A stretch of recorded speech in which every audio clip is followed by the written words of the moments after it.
બંનેમાં બુદ્ધિમાન કોણ? તો બંને ભાઈઓમાં મોટું કોણ હતું બાળકો?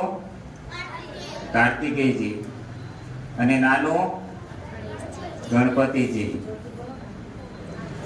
તો બંને ચર્ચા કરતા હતા તો જાતે તો નિર્ણય નહીં લઈ શકે ને કે બંનેમાં બુદ્ધિમાન કોણ. એમની માટે તો કંઈક પરીક્ષા જેવું આયોજન કરવું પડે. તો બંને ચર્ચા કરતા કરતા માતા પિતા પાસે ગયા નિર્ણય માટે કે અમારા બંનેમાં બુદ્ધિમાન કોણ. હવે આપણે નાના હોય બે ભાઈઓ બહેનો જઈએ માતા પિતા પાસે અને એમને કહીએ કે અમને નિર્ણય આપો કે અમારા બંનેમાં બુદ્ધિમાન કોણ, તો માતા પિતા તરત જવાબ આપી દેશે. અને જવાબ આપી દેશે તો બીજા બાળકને શું થશે? દુઃખ લાગે ને. તો ભગવાન શંકર છે એમને વિચારીને આજ્ઞા આપે છે કે આ પૃથ્વી પરના બધા તીર્થસ્થાનો દેવસ્થાનોનું દર્શન અને પરિભ્રમણ કરીને જે બાળક પહેલા આવશે એ બાળક બુદ્ધિમાન કહેવાશે. તો કાર્તિકજીનું વાહન શું હતું બાળકો? મોર. ગણપતિજીનું?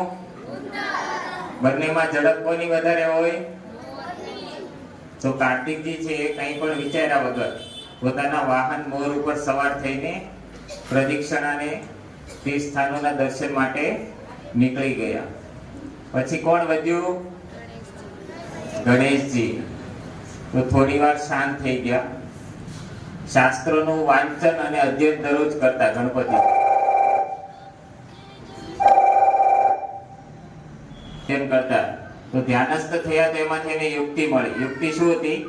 કે સર્વ તીર્થમય માતા સર્વ દેવમય પિતા.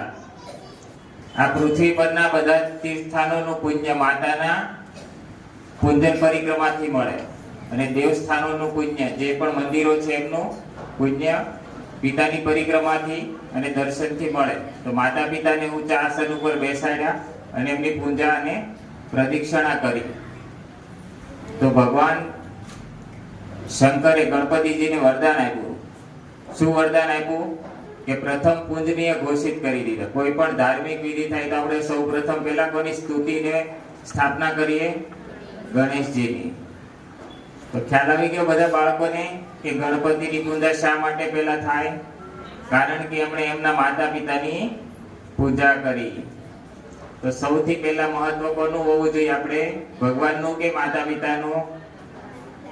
માતા પિતાનું, કે જેમણે આપણને આ ધરતી ઉપર અવતરિત કર્યા. હવે બધા સૌ પ્રથમ કમર સીધી રાખીને પહેલી આંગળી અંગૂઠાની નીચે, 3 આંગળી સીધી ધ્યાન મુદ્રામાં બેસીને સૌ પ્રથમ ભગવાન શ્રી હરિનું સ્મરણ